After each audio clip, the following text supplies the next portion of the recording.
back again with our pal Judy Heft and talking about all these things we have to do in the winter. And folks, do them. The weather's not good. It's snowing. It's raining. You know, you could DVR or watch the soap opera, you know, back on a day when you don't have much to do, but this is critical information that saves you time and saves your money.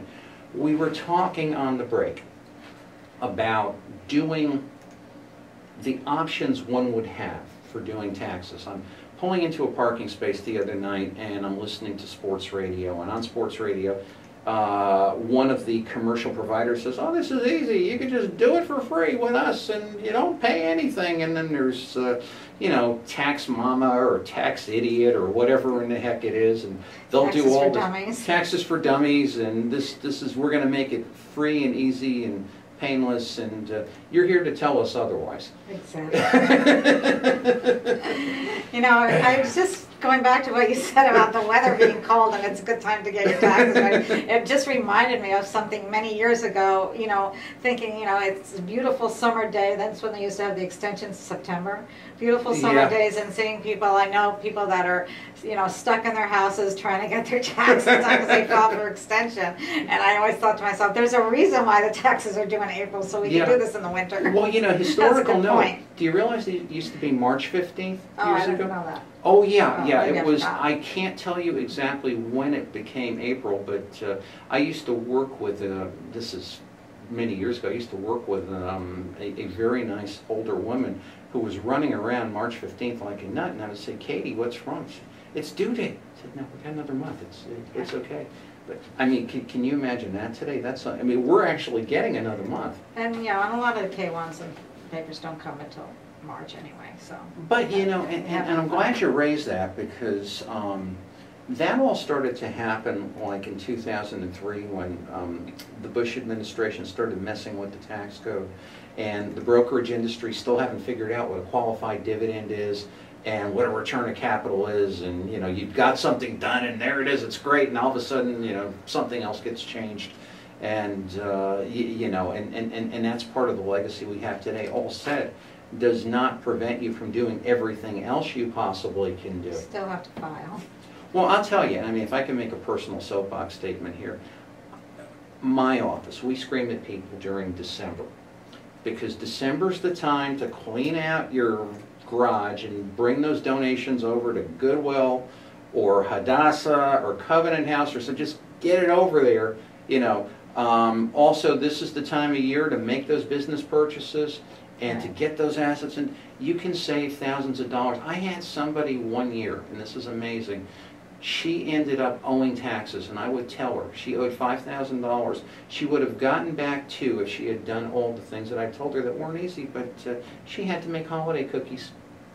That's a very expensive batch of cookies, but oh man, it's sitting right there in front of you, and people don't do it.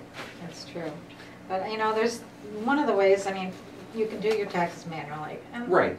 You know, everybody says, okay, that's easy. That's good if you're just a W-2 wage earner. Mm-hmm. You own no property, you have a very simple return, you have no dependents, maybe you could do that. Now the other way is TurboTax, or there's another one, 1040.com, that people suggest. And a lot of people use TurboTax, and it interfaces with Quicken and QuickBooks. Right. But you know what, that's another one that's really, it's not as easy as they make it out to be. It really is not. And that's another one that's good if you're just a W-2 employee and maybe you don't have many other deductions. Or, you know, you have to keep your Quicken files up to date too. To try to do TurboTax, all of a sudden, if you haven't been using Quicken or QuickBooks all year, is really a headache. And you know what, the downside of that is you don't know the new tax laws. If you're not up on them, if you're not a professional, you don't know what's going on. They don't necessarily, like we said before, know what all the deductions are that you could be taking for your particular situation. Now, I've had either the fortune or the misfortune, depending on how you look at it, to use commercial packages for many years. And yeah, you know, I'll jump on at the end and I'll do my own. But that said, these don't give you prompts. They may give you warnings. But the way they make these off-the-shelf things sound is, we will ask you the questions that will prompt you to go do something. Are they that reliable, or do they miss a lot? I think they miss a lot. I tried to use that years and years ago. I tried to use it probably 15, 20 years ago when I first started using Quicken. And I have a small business at the time, my own business, and my husband at the time also had a business. So I just couldn't figure it out. It was really complicated, and I'm in the finance world. I didn't get it. I think it's much better to go to a professional. You know, you get what you pay for. You really do, and you save money that way. I'm all about saving money. Now, let me ask you this, because I'm sure, you know, from the place where you sit on the field, you've dealt with professionals of all stripes. And what should someone do if you convince them, okay, you got to go out and, you know, really it's going to help you. The one thing I remember from economics class is the principle of comparative advantage. Even if you could do something better than someone else, if you can hire somebody to do it where you could do something at a higher good, this is a greater thing. What should they look for in a professional that complements them? Well, there's a couple of things to look for. I mean, just because someone has the right initials after their name doesn't mean that they're going to be a good fit for you. I think this is one of the only times when you might want to take advice from a family member on something financial. Get recommendations for, well, there's a tax preparer, there's tax attorneys, there's CPAs, there's enrolled agents, but every one of those should have a, let's see, a PTIN. It's a professional tax identification number. And if they don't have that number, then it doesn't matter if they're a CPA or someone who has a shingle out that says they do your taxes, and that's the most important thing. They have to be registered with the IRS.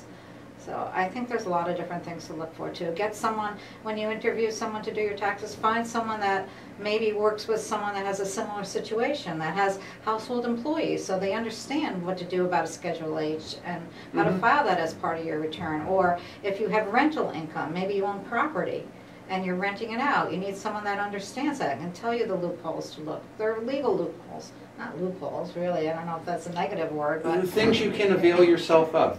Yes, that are out there that you don't know about. So, you know, but you have to, I think that's something, like you said before, you should also in December start looking for someone to do your taxes. You don't want to wait till.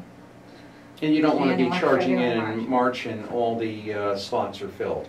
Right, and not only that, you know, when you bring everything to them, usually you have to come back because you missed something, and then you're running around, and if it's, you know, already April, then you don't have time to find that particular document that you might have forgotten about if you were one of those people that's not that organized. Yeah, you know, haste makes waste, as they would tell us years ago, and what's that? But we're not going to go in haste here, but we're going to be moving to a break very soon. And segment 3 coming back here with Judy Heft on Connecticut Morning, and we're going to talk about something that we all love, but we all need to do, is record keeping. So we'll see you just in a moment. Thanks for being with us. Love to have you there.